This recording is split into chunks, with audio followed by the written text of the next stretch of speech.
His Holiness Syedna Mufaddal जी,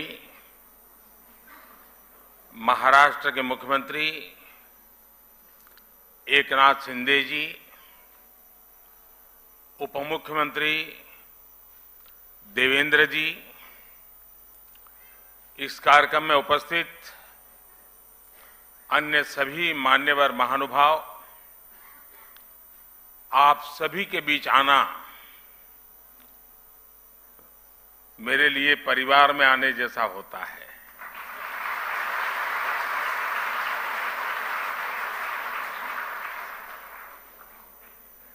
और वो जो मैंने आज आपकी वीडियो देखा, फिल्म देखी, तो मेरी एक शिकायत है और मैं चाहूंगा कि इसमें सुधार कीजिए। आपने बार बार उसमें माननीय मुख्यमंत्री और माननीय प्रधानमंत्री कहा है। मैं आपके परिवार का सदस्य हूं, न मैं यहां प्रधानमंत्री हूं न मुख्यमंत्री हूं।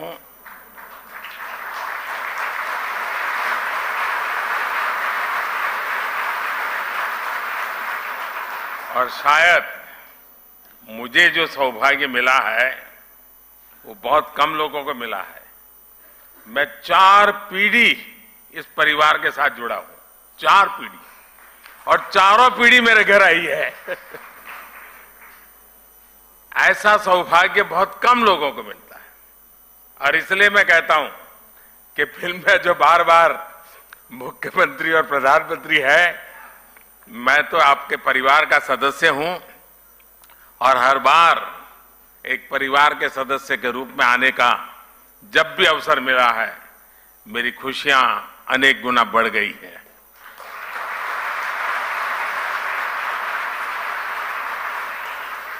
कोई समुदाय, कोई समाज या संगठन, उसकी पहचान इस बात से होती है कि वो समय के अनुसार अपनी प्रासंगिकता को कितना कायम रखता है।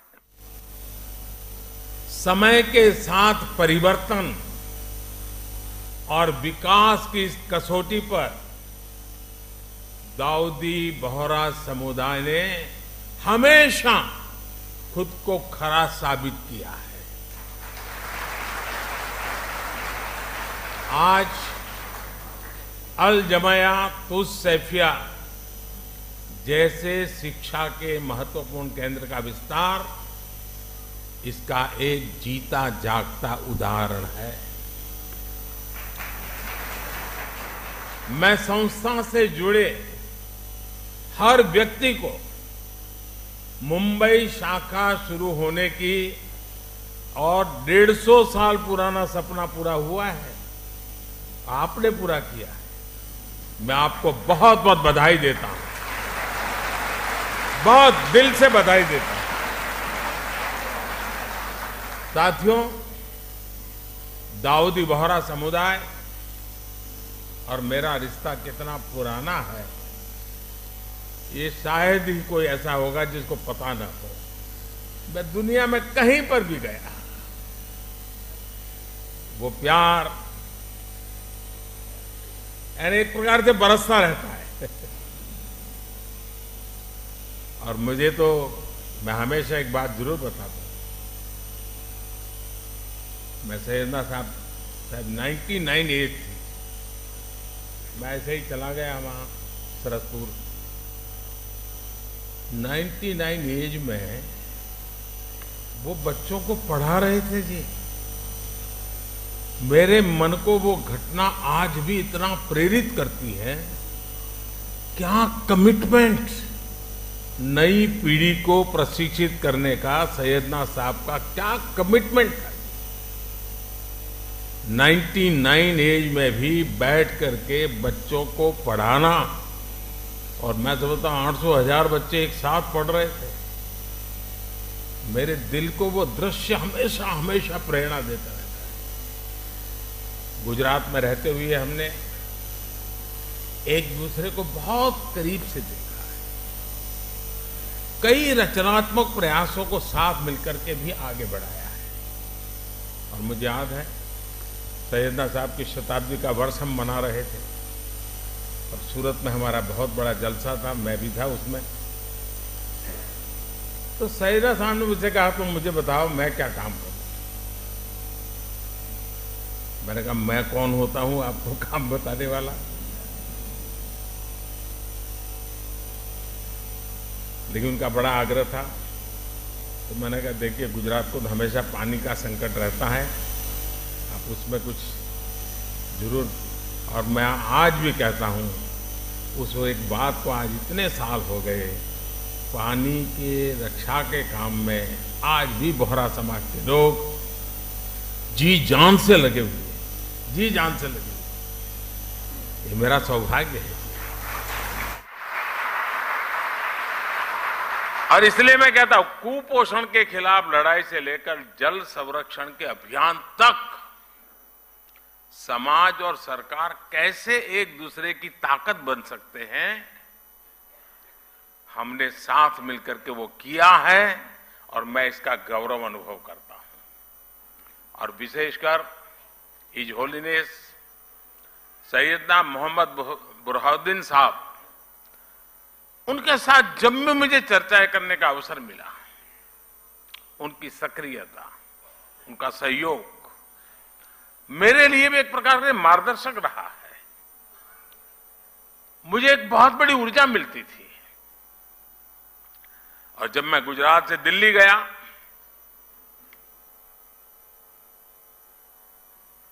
आपने गादी संभाली, वो प्यार आज भी बना हुआ है, वो सिलसिला चलता रहा। इंदौर के कार्यक्रम में his holiness doctor Syedna Mufaddal Saifuddin साहब और आप सब ने अपना जो स्नेह मुझे दिया था, वो मेरे लिए बहुत अनमोल है। साथियों, मैं देश ही नहीं, जैसा मैंने कहा विदेश में भी कहीं जाता हूं तो मेरे बोहरा भाई बहन रात में अगर 2 बजे भी लैंड किया है तो 2-5 परिवार तो आए ही हैं एयरपोर्ट पे। मैं उनको कभी कहता हूं इतनी ठंड में आप क्यों कष्ट उठाते? नहीं, बोले आप आए हैं तो बस हम आ गए। वो दुनिया के किसी भी कोने में क्यों ना हो, किसी भी देश में क्यों ना हो, उनके दिलों में भारत की चिंता और भारत के लिए प्रेम हमेशा दिखाई देता था।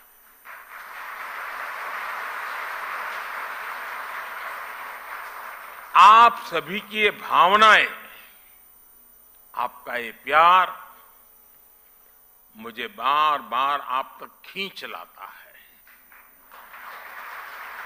साथियों, कुछ प्रयास और कुछ सफलताएं ऐसी होती हैं जिनके पीछे कई दशकों के सपने लगे होते हैं।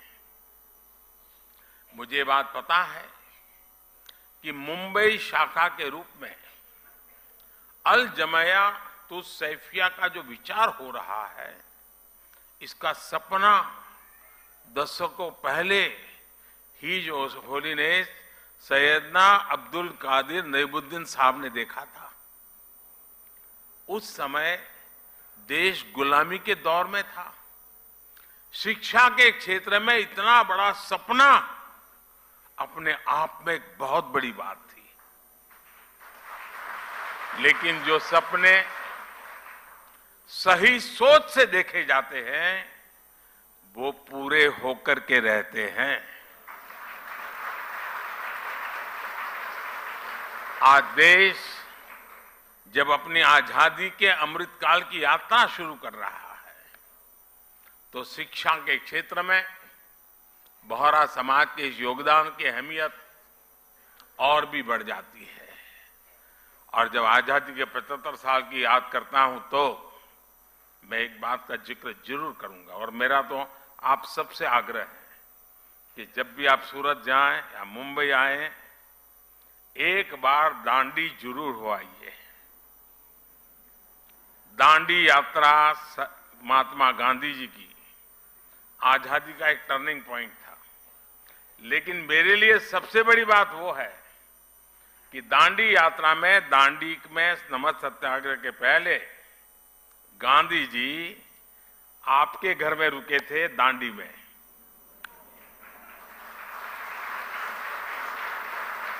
और जब मैं मुख्यमंत्री बना तो मैंने आपसे प्रार्थना की, सैयदना साहब से मैंने कहा, सैयदना साहब मेरे दिल में बहुत बड़ी इच्छा है, एक पल के गंवाए बिना वो बहुत बड़ा बंगलो समुद्र के सामने है बिल्कुल, वो पूरा बंगलो मुझे दे दिया और आज वहां बढ़िया स्मारक बना हुआ है।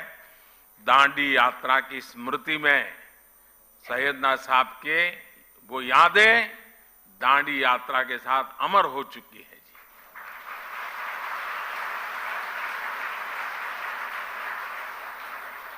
आज देश नई राष्ट्रीय शिक्षा नीति जैसे सुधारों के साथ, यहां बहुत सारे पुराने और वर्तमान वाइस चांसलर्स बैठे हैं, मेरे सारे साथी रहे हैं, अमृत काल में जिन संकल्पों को हम आगे बढ़ा रहे हैं, महिलाओं को, बेटियों को आधुनिक शिक्षा के नए अवसर मिल रहे हैं।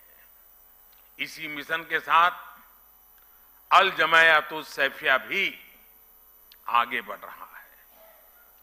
आपका करिकुलम भी आधुनिक शिक्षा के हिसाब से अपग्रेडेड रहता है और आपकी सोच भी पूरी तरह से अपडेटेड रहती है। विशेषकर महिलाओं की शिक्षा को लेकर इस संस्था के योगदान सामाजिक बदलाव को एक नई ऊर्जा दे रहा है। साथियों, शिक्षा के क्षेत्र में भारत कभी नालंदा और तक्षशिला जैसे विश्वविद्यालयों का केंद्र हुआ करता था।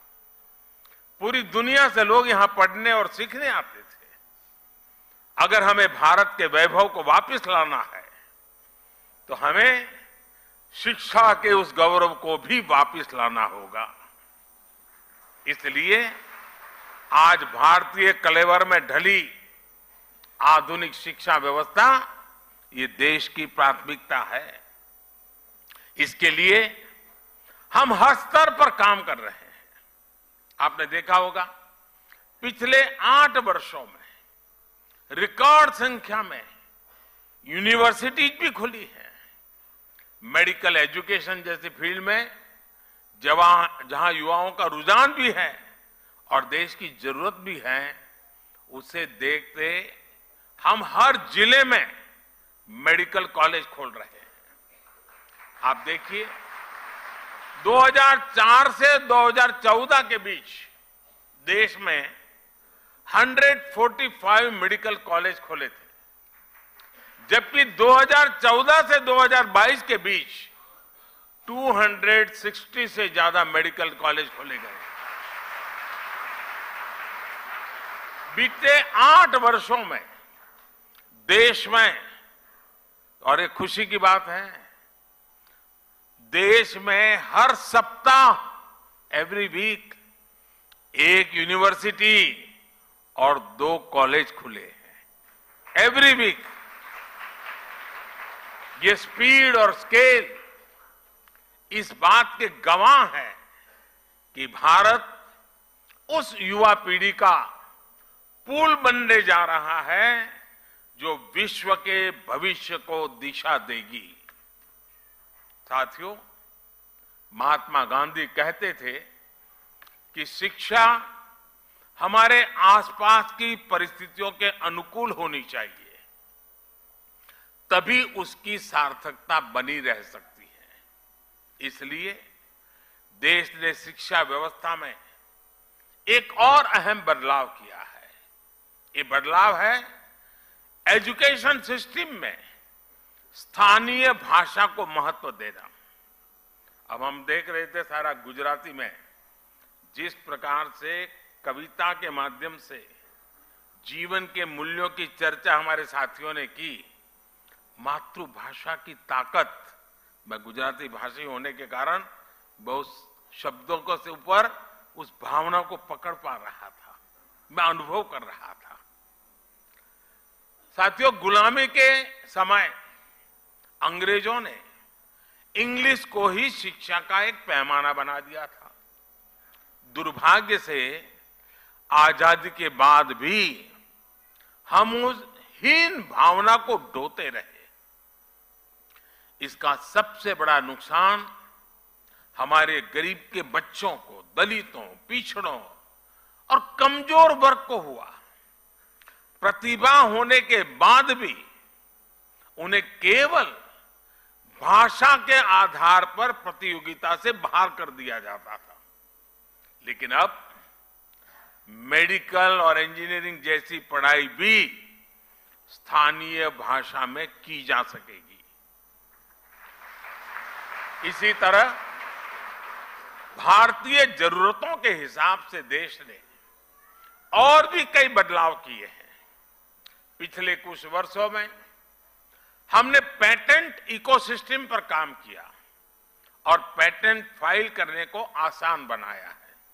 आज आईआईटी, आईआईएससी जैसे संस्थानों में पहले से कई ज्यादा संख्या में पेटेंट फाइल हो रहे हैं। आज शिक्षा के क्षेत्र में बड़े पैमाने पर टेक्नोलॉजी का इस्तेमाल हो रहा है।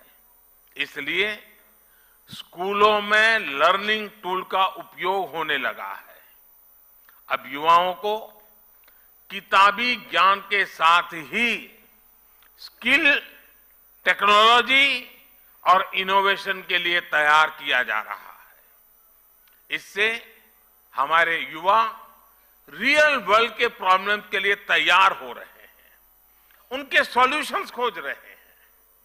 साथियों, किसी भी देश में उसका एजुकेशन सिस्टम और उसका इंडस्ट्रियल इकोसिस्टम दोनों ही मजबूत होना जरूरी होता है। इंस्टीट्यूट और इंडस्ट्री ये दोनों एक दूसरे के पूरक होते हैं। ये दोनों युवाओं के भविष्य की नींव रखते हैं।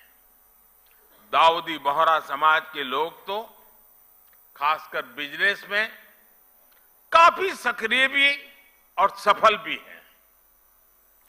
बीते 8-9 वर्षों में आपने ईज ऑफ डूइंग बिजनेस की दिशा में ऐतिहासिक सुधारों को देखा है, उसके प्रभाव को महसूस किया है।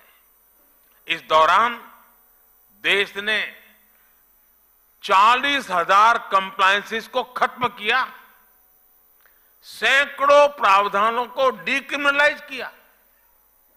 पहले इन कानूनों का डर दिखाकर एंटरप्रेन्योर्स को परेशान किया जाता था। इससे उनका बिजनेस प्रभावित होता था। लेकिन आज सरकार जॉब क्रिएटर्स के साथ खड़ी और उनको पूरा समर्थन देने वाली सरकार है। पिछले कुछ वर्षों में विश्वास का अभूतपूर्व वातावरण तैयार हुआ है। हम 42 सेंट्रल एक्ट में सुधार के लिए जन विश्वास बिल लेकर आए हैं। कारोबारियों में भरोसा जगाने के लिए हम विवाद से विश्वास योजना लेकर के आए हैं। इस बार के बजट में भी टैक्स दरों में सुधार जैसे कई कदम उठाए गए हैं। इससे कर्मचारियों और उद्यमियों के हाथों में ज्यादा पैसा आएगा। इन बदलावों से जो युवा जॉब क्रिएटर बनने का सपना देख रहे हैं, उनके लिए आगे बढ़ने के कई अवसर पैदा होंगे। साथियों, एक देश के रूप में भारत के लिए विकास भी महत्वपूर्ण है और साथ साथ विरासत भी महत्वपूर्ण है। यही भारत में हर पंथ, समुदाय और विचारधारा की भी विशेषता रही है। इसलिए आज देश परंपरा और आधुनिकता के संगम की तरफ विकास के रास्ते पर आगे बढ़ रहा है। एक और देश में आधुनिक फिजिकल इंफ्रास्ट्रक्चर बन रहा है, तो साथ ही देश सोशल इंफ्रास्ट्रक्चर भी निवेश कर रहा है। आज हम पर्व त्योहारों की प्राचीन सांझी परंपरा को भी जी रहे हैं और त्योहारों की खरीदारी के दौरान आधुनिक टेक्नोलॉजी से पेमेंट भी कर रहे हैं। आपने देखा होगा इस बार के बजट में नई तकनीकों की मदद से प्राचीन अभिलेखों को डिजिटाइज करने का ऐलान भी किया गया है।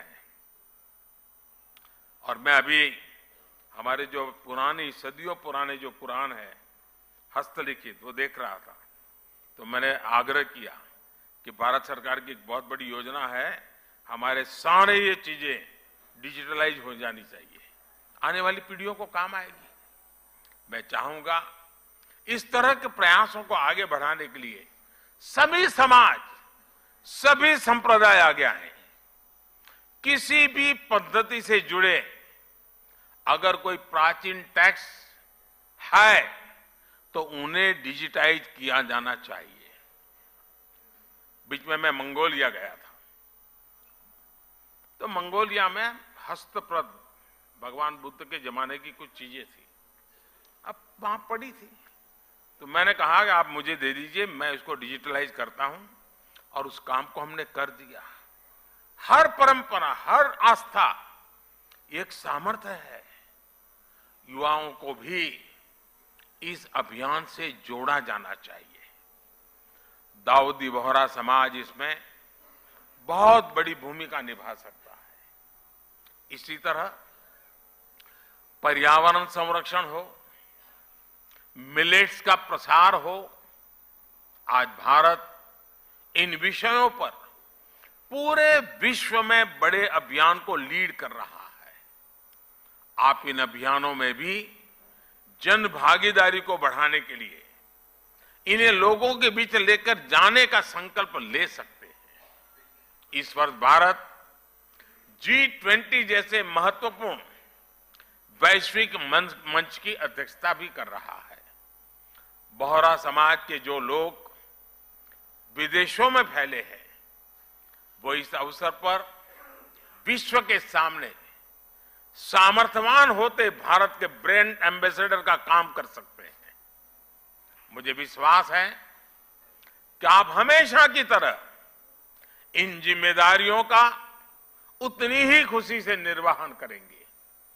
विकसित भारत के लक्ष्य तक पहुंचने में दाऊदी बोहरा समुदाय अपनी महत्वपूर्ण भूमिका निभाता रहा है, निभाता रहेगा, ये मेरा पूरा विश्वास है।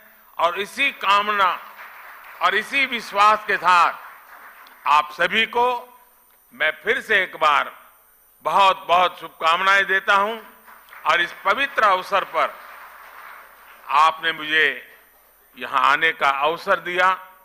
सैयदना साहब का विशेष प्यार रहा है, पार्लियामेंट चल रही थी, फिर भी मेरे लिए यहां आना उतना ही महत्वपूर्ण था।